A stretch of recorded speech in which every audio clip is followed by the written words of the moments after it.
Good afternoon everyone. आज हम पढ़ेंगे magnetic and electrical energy storage system. ये फर्स्ट यूनिट में भी है और फोर्थ यूनिट में भी है, तो इसलिए हम इसको देखते हैं अच्छे से।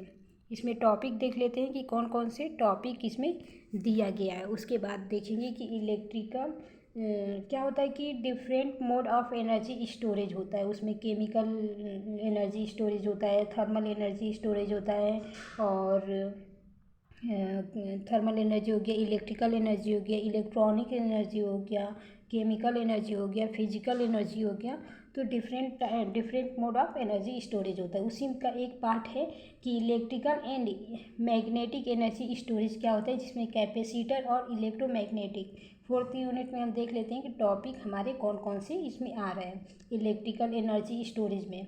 तो सबसे फर्स्ट वाला है कि super conducting magnetic energy storage क्या होता है, जिसे शॉर्ट में हम SMES कहते हैं system. Capacitor and battery comparisons and application क्या होता है उसके बारे में पढ़ेंगे। फिर इसके बाद है कि सुपर कैपेसिटर क्या होता है। फिर उसके बाद है कि इलेक्ट्रोकेमिकल डबल लेयर कैपेसिटर क्या होता है, जिसे शॉर्ट में हम EDLC कहते हैं, EDLC कहते हैं। फिर इसके बाद है प्रिंसिपल ऑफ वर्किंग, इसकी प्रिंसिपल ऑफ वर्किंग क्या होता है। फिर इसकी स्ट्रक्चर क्या होता है, प्रीफॉर्मेशन इसका क्या है, और एंड इसकी एप्लीकेशन क्या है। उसके बाद हम देखेंगे next topic role of active carbon क्या होता है, और एंड कार्बन नैनो ट्यूब क्या होता है।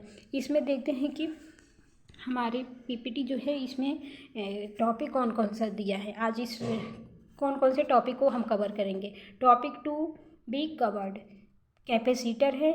उसके बाद नेक्स्ट है capacitors and battery comparison and application. और उसके बाद है कि सुपर कैपेसिटर, जिसमें आ जाएगा electrochemical double layer capacitor EDLC जिसे कहते हैं शॉर्ट में। Principle of working and structure, preformation and application EDLC, यानी कि EDLC को हम बोलते हैं इलेक्ट्रोकेमिकल डबल लेयर कैपेसिटर्स। उसके बाद है super conducting magnetic energy storage क्या होता है उसके बारे में देखेंगे। फिर rule of active carbon and carbon nano tube क्या होता है उसके बारे में देखेंगे। सबसे पहले देखेंगे कि कैपेसिटर क्या होता है। Capacitor is a passive two terminal electrical component use to store energy in it electric field. ये क्या करता है कि सुपरेटर जो होता है वो 2 टर्मिनल डिवाइस होता है, और ये एनर्जी स्टोर के लिए इलेक्ट्रिक फील्ड में हम इसका यूज करते हैं कैपेसिटर का। फिर इसके बाद है कि when a capacitor is attach across a battery, ये बैटरी से क्या होता है कि अटैच होता है। इसके बाद an electrical field developed across the dielectrics causing positive charge जो कि Q होता है, और to collect in one plate and negative charge Q minus होता है to collect on the other place. इसमें क्या है कि जो कैपेसिटर होता है वो 2 टर्मिनल इलेक्ट्रिकल कंपोनेंट होता है, और ये क्या करता है कि एनर्जी स्टोर करता है इलेक्ट्रिकल फील्ड में। और इसमें 2 डाई इलेक्ट्रिक होते हैं चार्ज, पॉजिटिव चार्ज और निगेटिव चार्ज। पॉजिटिव जो चार्ज होता है उसे हम दर्शाते हैं या प्रदर्शित करते हैं या डिनोट करते हैं प्लस Q से, और निगेटिव चार्ज जो होता है उसे Q निगेटिव से हम उसे दिखाते हैं। उसके बाद है कि कैपेसिटर एंड एनर्जी स्टोरेज क्या होता है उसके बारे में देखेंगे। Capacitor and energy storage, since capacitor is proportional to the transfer area and the reciprocal of the distance between the 2 layers, high capacitor voltage are achieved। इसमें क्या कह रहे हैं कि 2 इसके लेयर, एक तो पॉजिटिव है जिसको कि Q प्लस से दर्शाया जा रहा है, और Q निगेटिव है जिसे कि Q निगेटिव जो है वो निगेटिव चार्ज है। तो इसके बाद की क्या है कि Q निगेटिव को ये कह रहे हैं इलेक्ट्रिकल चार्ज, और इसके सिंबल ये डायोड की तरह ही बना रहा है, और ये पॉजिटिव जो वोल्टेज VC है। उसके बाद है दोनों प्लेट को ये दिखा रहा है कि कंडक्टिंग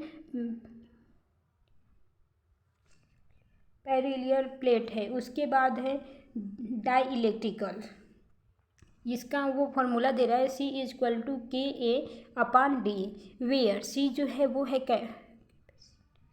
कैपेसिटेंस है, के जो है वो dielectric content of medium है, ए जो है एरिया ऑफ प्लेट है, डी यानी स्मॉल डी है डिस्टेंस बिटवीन द प्लेट। इसके बाद इफ कार्बन इज मतलब carbon if C is the capacitance interiors when charge to potential V, energy storage at that times जो है वो क्या है U=1/2CV² है।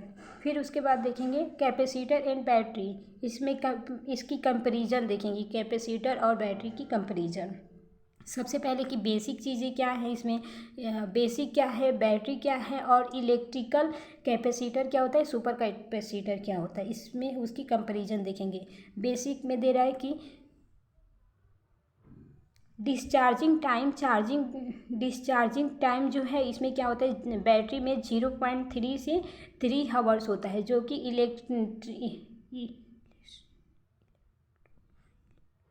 इलेक्ट्रोस्टैटिक जो कैपेसिटर होता है उसमें क्या है कि 10⁻³ से लेके 10⁻⁻6 सेकेंड होता है। और सुपरेटर में क्या होता है कि सबसे कम होता है, डिस्चार्जिंग टाइमिंग जो है इसमें क्या है कि 0.3 से 30 सेकेंड है। फिर इसके बाद है चार्जिंग टाइमिंग क्या होता है, बैटरी में 1 से लेके 5 आवर्स तक होता है। और इलेक्ट्रोस्टैटिक कैपेसिटर जो होता है उसमें क्या होता है कि 10⁻³ से लेके 10⁻6 सेकेंड, और सुपरेटर में 0.3 से लेके 30 सेकेंड होते हैं। यानी कि इसमें सुपरेटर जो है वो चार्जिंग और डिस्चार्जिंग जो उसकी टाइमिंग है दोनों ही सेम ही है।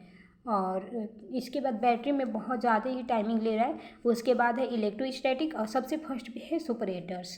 फिर इसके बाद एनर्जी डेंसिटी जो है बैटरी में क्या होता है कि 10 से लेके 100 हावर्स पर केजी है। और इसमें इलेक्ट्रोस्टैटिक जो होता है वो ग्रेटर देन 0.1 से 0.1 है। और इस ऑपरेटर में क्या है कि 1 से लेके 10 WH पर केजी है। फिर इसके बाद है स्पेसिफिक पावर जो होता है बैटरी में 50 से लेके 200 W पर केजी है। और ये क्या है, इलेक्ट्रोस्टैटिक कैपेसिटर में क्या होता है कि लेस देन 10,000 वाट पर केजी है। और इसमें सुपरेटर में लगभग 1,000 वाट पर केजी है। इसके बाद चार्जिंग डिस्चार्जिंग एफिशिएंसी जो है बैटरी में 0.7 से लेके 0.85 है। और इलेक्ट्रोस्टैटिक कैपेसिटर में लगभग 1 है। और सुपर कैपेसिटर जो है उसमें क्या है 0.85 से लेके 0.98 है ये चार्जिंग डिस्चार्जिंग एफिशिएंसी। उसके बाद है नंबर ऑफ साइकिल जो होता है बैटरी में क्या है कि 500 से लेके 2000 इसकी वो है नंबर ऑफ साइकिल। और उसके बाद इलेक्ट्रोस्टैटिक जो है वो क्या है 50,000 तक है। और इसमें क्या है सुपरेटर जो है वो है 1,00,000। उसके बाद है सुपर कैपेसिटर क्या होता है। सुपर कैपेसिटर में दे रहा है कि a super capacitor is a electrochemicals capacitors that has an very high energy density as compare to common capacitor about 100 times greater. ये क्या होता है कि सुपर कैपेसिटर जो होता है इसकी हाई एनर्जी डेंसिटी होती है। और ये क्या करता है कि कॉमन कैपेसिटर से अबाउट 100 टाइम ग्रेट होता है। और उसके बाद super capacitor is also known as electric double layer capacitors या अल्ट्रा कैपेसिटर। यानी सुपर कैपेसिटर जो होता है उसे हम कह सकते हैं इलेक्ट्रिक डबल लेयर कैपेसिटर यानी EDLC भी कह सकते हैं, या अल्ट्रा कैपेसिटर भी बोल सकते हैं उसे। फिर इसके बाद the capacitance range is from 100 farad to 5 kilo farad भी बोलते हैं सुपर कैपेसिटर। फिर इसके बाद हिस्टोरी ऑफ सुपर कैपेसिटर की हिस्टोरी क्या है। In 1915 is general electrical engineer started experimental component using prons carbons electrons for few cells and recharge battery.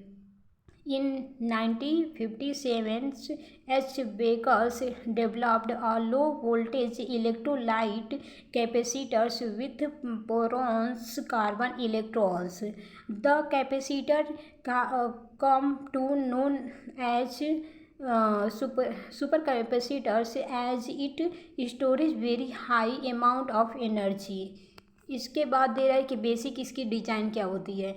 Electrochemical capacitors super capacitors consist of two electrode super separators by an ion पर permeable membrane और separators permeable membrane भी बोल सकते हैं या उसे हम separators बोलते हैं. And electrolyte electrically connected both electrode. उसके बाद है कि when the battery is applied ion in the electrolyte form electrical voltage layer of opposite polarized to the electrode polarity. उसके बाद है कि for example positive electrode will have a layer of negative ions and negative electrons will have a layer of positive ions. उसके बाद है constructions.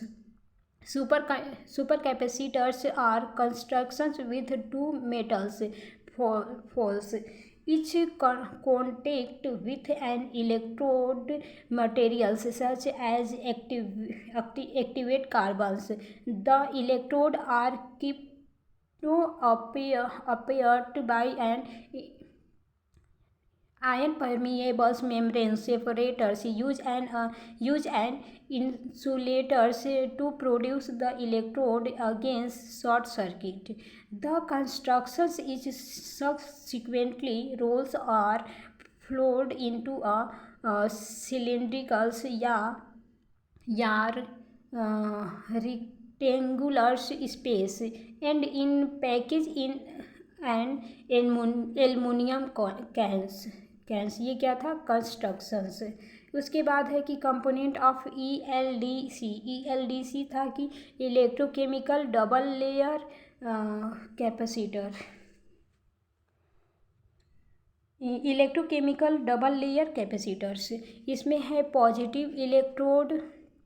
ये इसका numbering दिखा रहा है 1 1 2 3 4 5 6 7 8 9 10 11 10 ही है. तो इसमें ये दिखा रहा है पॉजिटिव इलेक्ट्रोड है फर्स्ट पे, सेकेंड पे है negative electrode separators aluminium can. उसके बाद है positive pole separators carbon electrode. फिर इसके बाद है कलेक्टर्स कार्बन इलेक्ट्रोड और निगेटिव पोल. फर्स्ट पे हो जाएगा ये पॉजिटिव इलेक्ट्रोड है, सेकेंड पे है निगेटिव इलेक्ट्रोड. उसके बाद थर्ड पे है सेपरेटर्स, फोर्थ पे एल्युमिनियम कैन, फिफ्थ पे है पॉजिटिव पोल्स, 6 पे है सेपरेटर्स, 7 पे हो जाएगा कार्बन इलेक्ट्रोड, 8 पे हो जाएगा कलेक्टर्स, 9 पे हो जाएगा कार्बन इलेक्ट्रोड और 10 पे हो जाएगा निगेटिव पोल्स. ये कंपोनेंट ऑफ ELDC है यानी कि इलेक्ट्रोकेमिकल लेयर डबल कैपेसिटर्स. उसके बाद है working of electrical double layer capacitor. इसकी वर्किंग क्या होती है ये देखते हैं. सबसे पहले डायग्राम में देखते हैं कि पॉजिटिव और निगेटिव को दिखाया गया. बीच में जो होता है वो सेपरेटर होता है और उसके बगल में जो है वो इलेक्ट्रोलाइट्स हैं. और उसके बाद है कि एक्टिव कार्बन इलेक्ट्रोड, मतलब इधर एक्टिव कार्बन इलेक्ट्रोड है और उधर पैसिव कार्बन इलेक्ट्रोड होंगे. फिर इसमें है कि electrochemical double layer capacitors EDLC जो है उसी के फुल फॉर्म दिया जाए कि इलेक्ट्रोकेमिकल डबल लेयर कैपेसिटर्स. इसकी working of electric double layer capacitor की वर्किंग देखते हैं क्या होता है. Electrochemical capacitor has two electrodes separated by a separate which are electrolyte connected to each other with the electrolytes. उसके बाद when voltage is applied and plate get charging and opposite charge form on the either side of the separators creating a electrical double layer. इसमें ये कह रहे हैं, जो figure है वो दिखा रहे हैं कि सेपरेटर जो है बीच में है, पॉजिटिव चार्ज नेगेटिव चार्ज है बीच में है, इधर की साइड ये है इलेक्ट्रोलाइट्स, इसकी वर्किंग प्रिंसिपल। फिर इसके बाद वर्किंग ऑफ इलेक्ट्रिकल लेयर, वही उसी के बारे में और भी दिया गया कि in a separators there is no conventional से dielectrics both plate are soaked in an electrolyte and separated by a very thin insulators. ये क्या होता है, वेरी थिन इंसुलेटर होता है। फिर इसके बाद है कि when the plate are charges, इसके जो प्लेट जब चार्ज हो जाते हैं तो an opposite charge from an either side of the separators create what a call as electricals double layer. उसके बाद कि this is why separators are often referred to as double layer capacitors. उसके बाद है रोल ऑफ एक्टिवेटेड कार्बन। ये activated carbon की role क्या है, इसमें क्या कह रहे हैं, कार्बन एनोड है, कार्बन कैथोड है। कार्बन जो कैथोड और एनोड, तो इस इलेक्ट्रोलाइट है, उसमें एक्टिवेटेड है और एक्टिवेट है, चार्जिंग एक्टिव। और इसके वर्किंग ये साथ दे रहे कि रोल ऑफ एक्टिव कार्बन क्या होते हैं। Active carbon are the most powerful absorption knob. ये क्या होता है कि पावरफुल अब्सॉर्बेंट होता है।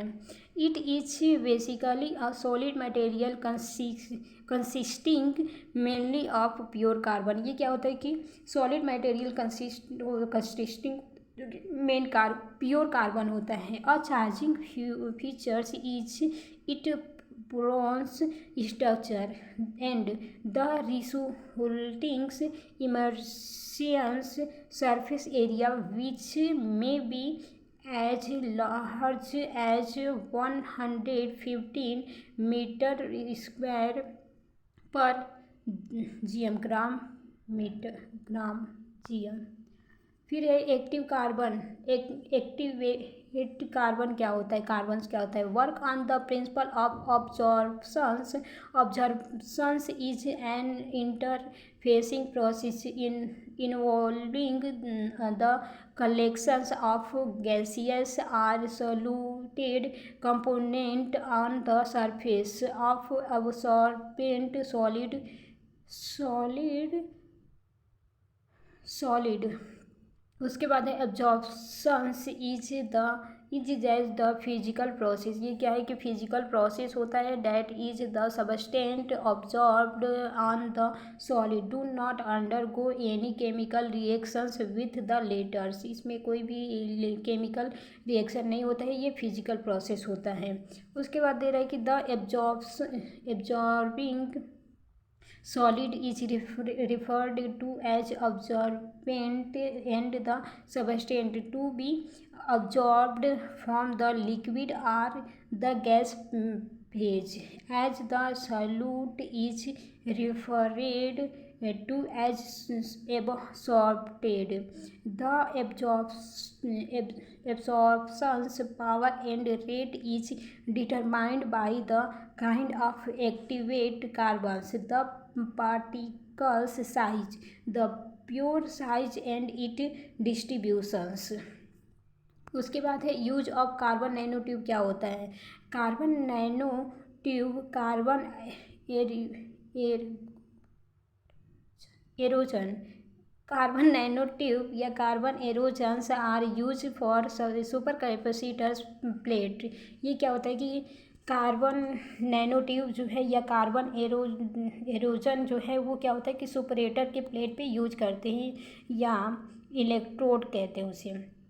Carbon nano tube generally employed capacitors performance due to the higher वेंटेबल्स surface area and high conductivity.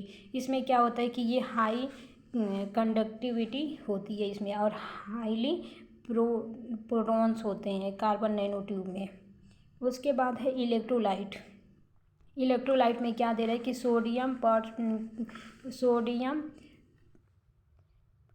परक्लोराइड जो होता है NaClO4 या lithium perchloride lithium ClO4 are use as electrochloride. मतलब क्या होता है इलेक्ट्रोलाइट। इलेक्ट्रोलाइट में क्या होता है कि NaClO4 या लिथियम ClO4 का यूज हम करते हैं इलेक्ट्रोलाइट के लिए। फिर इसके बाद है कि वाइंड वर्किंग टेम्परेचर -900 डिग्री से लेके 4000 डिग्री। इसमें क्या होता है कि वाइंड जो वर्किंग टेम्परेचर होती है वो -900 डिग्री सेल्सियस लेके 400 डिग्री सेल्सियस होती है। Non flammable and low toxin. ये क्या होता है कि नॉन फिलामेबल होता है एंड लो टॉक्सिन होता है। उसके बाद है कि non corrosive two electrode and packing component होता है। Non corrosive and two electrode and packing component होता है। फिर इसके बाद सेपरेटर में दे रहा है कि polycrystalloids C3H3N is use as a separator. Thickness जो होता है वो 0.3 से लेके 0.8 nm होता है। उसके बाद दे रहा है कि यूनिक्वल्स टेंसिलिंग स्ट्रेंथ जो होता है वो 103 मेगा पास्कल होता है। और इलेक्ट्रिकल कंडक्टिविटी जो होता है 1.5 से लेके 104 × 104 सेकेंड पर मिनट होता है। नॉट डिग्रेडेड इसलिए होता है। फिर aluminium as a packing component होता है। फिर एप्लीकेशन इसमें दे रहा है कि in sort of mechanisms for electrical vehicles commercials transportations होता है। फिर इसके बाद background power system in machines होता है। फिर पावर सोर्स फॉर लैपटॉप्स फिश इन कैमरा। उसके बाद वोल्टेज स्टेबलिश्ड होता है एप्लीकेशन। इसके एडवांटेज देखते हैं। एडवांटेज में दे रहा है कि हायर एनर्जी स्टोरेज होता है। वाइंडिंग वर्किंग टेम्परेचर जो होता है वो -4000 से लेके 400 डिग्री सेल्सियस लेके 600 डिग्री सेल्सियस होता है। इको फ्रेंडली ये होता है। और इसके बाद होता है कि क्विक चार्जिंग टाइमिंग। इसको चार्ज करने के लिए कम टाइम लगता है। मैक्सिमम लाइफ साइकिल इसकी जो लाइफ साइकिल है वो मैक्सिमम होती है। हाई साइकिल इफिशियंसी इसकी जो इफिशियंसी साइकिल होती है वो हाई होती है 95% होती है। और higher efficiency higher specific powers up to 70 kilowatt पर केजी होता है। और इसकी साइंटिफिक हायर स्पेसिफिक पावर जो होता है कि 1700 किलोवाट से लेके पर केजी होता है। फिर इसके बाद एक्सटर्नली लो इंटरनल रेजिस्टेंट होता है। उसके बाद पढ़ेंगे कि super conducting magnetic energy storage SMES system क्या होता है। यानी कि SMES सिस्टम को ही हम super conducting magnetic energy storage system कहेंगे। Super conducting magnetic energy storage is an energy storage system that storage energy in the form of DC electricals by passing current through the superconducting and storage the energy in the form of a DC magnetic field। इसमें क्या होता है कि super conducting magnetic energy storage को हम ES कहते हैं। और ये एक एनर्जी स्टोरेज होता है। और उसमें क्या होता है कि ये DC जो करेंट है उस मैग्नेटिक फील्ड में हम इसके थ्रू क्या बोलते हैं पासिंग थ्रू करेंट करते हैं। इसके बाद दे रहा है कि the conductors for carrying the current operated at cryogenic temperature. इसको कैरियोजेनिक टेम्परेचर पे रखते हैं। और when it becomes super conducted and thus have virtually no resistant loss it is produce the magnetic field. ये सारे तो ईजी हैं, पढ़ने पे ही समझ में आ जा रहे हैं, तो इसलिए the magnetic field is create by flow of direct current through the core. उसके बाद है कि कंपोनेंट ऑफ SMES क्या होता है, इसके कंपोनेंट कौन कौन से हैं। इसको सुपर SMES जो है उसको 4 टाइप में डिवाइड किया गया है, SCM, PCS और CS और उसके बाद CU। इसको जो ये फुल फॉर्म है, इसकी फुल फॉर्म को भी अच्छे से और इसके सारे नाम भी याद होने चाहिए। जैसे कि super conducting coil with the magnet जो है उसको हम SCM बोलते हैं, यानी SCM जो है वो होता है सुपर कंडक्टिंग कोल्स मैग्नेट। और PCS जो है वो पावर कंडक्टिंग सिस्टम है, CS जो है वो कैरियोजेनिक सिस्टम है और CU जो है वो क्या है, कंट्रोल यूनिट। इसके एग्जाम्पल भी SCM जो है उसमें है सुपर कंडक्टिंग कोल्स मैग्नेटिक हो जाएगा। फिर PCS जो है पावर कंडक्टिंग सिस्टम, उसमें ट्रांसफर इन्वर्टर हो जाएगा। उसके बाद है CS जो है refrigerator, vacuum pump and helium tank आ जाएगा, टैंक हो जाएगा। और उसके बाद है कि CU जो होगा उसमें माइक्रो कंट्रोलर्स होंगे, CU यानी कंट्रोल यूनिट। इसके बाद एक एक का देखेंगे। सुपर कंडक्टिंग कोल जो होता है वो मेन पार्ट ऑफ SMES होता है। उसके बाद है कि main part of SMES system. Most superconducting coils are widely used conductivity which are comprised of many few filaments of nanobials, titaniums, NATI alloy embedded in a copper matrix. The size of the coil depending upon the energy storage requirement. उसके बाद है power conducting system क्या होता है। The power conducting system use an inverter या rectifiers to transfer alternative current AC power to DC powers. DC current are converted DC back to AC powers.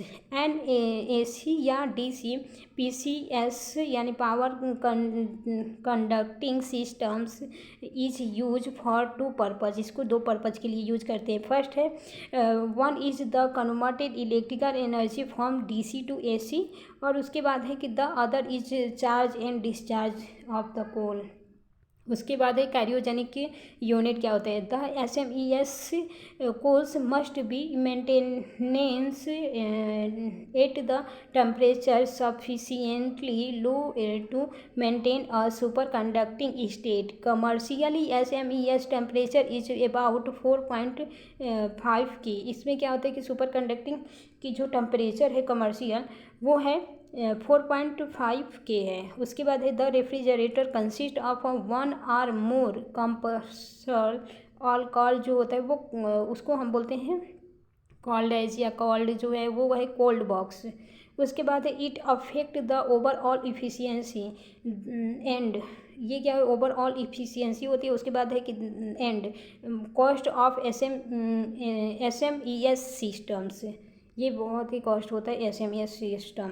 उसके बाद है कंट्रोल सिस्टम। कंट्रोल सिस्टम में दे रहा है कि stablished link between power demand from the grid and power flow to and from the SMES coils. Reversibles dispatch signals from the power grid and structure of the coils. Maintenance system safely and stand system status information on the operator. Modern systems are tied to the internet to provide remote observation and controls. उसके बाद है operation of SMES। इसकी operation SMES की देखेंगे। There are 3 different mode of operation of SMES coils. Charging mode है, state by या flywheels mode है। उसके बाद डिस्चार्जिंग मोड है। चार्जिंग मोड में देखते हैं कि it taken about 3 second to the charging the coils to it rated current capacity. उसके बाद the current rise through the SMES coils and the voltage across the SMES is captures standard by या flywheels mode में। This is the second mode of operation. Here's the current circulated in a closed loop. In this mode there is no significant amount of current loss here as to current through the SMES gauge is circulated in a closed loop discharging mode. The current is the SMES cold discharge into the DC link capacitor in the mode of operation. The voltage relationship between SMES coils and the DC link capacitor during the mode of is minus V SMES equal to 1 - D और VDC होगा operation. उसके बाद application of SMES paper industry इसका क्या application क्या है कि ये पेपर इंडस्ट्री में यूज़ होता है। Motor vehicles assembly motor vehicle जो गाड़ी आ रही है उसमें असेंबली उसमें यूज करते हैं। फिर इसके बाद है पेट्रोकेमिकल्स रेफ्रिजरेटर जो होते हैं उसमें इसका यूज करते हैं। और उसके बाद है केमिकल या फार्मास्यूटिकल्स कंपनी जो होती हैं उसमें करते हैं इसका यूज। देन है एडवांटेज ऑफ SMES की एडवांटेज क्या है उसके बारे में देखते हैं। SMES system have the available of the first response. इसमें क्या होता है कि SMES जो सिस्टम है उसमें क्या है अवेलेबिलिटी जो होती है वो फर्स्ट रिस्पॉन्स करता है। They can switch for charge to discharge start vice versa within second. ये क्या करता है कि चार्ज और डिस्चार्ज की जो मतलब इसमें वो क्या स्विचिंग जो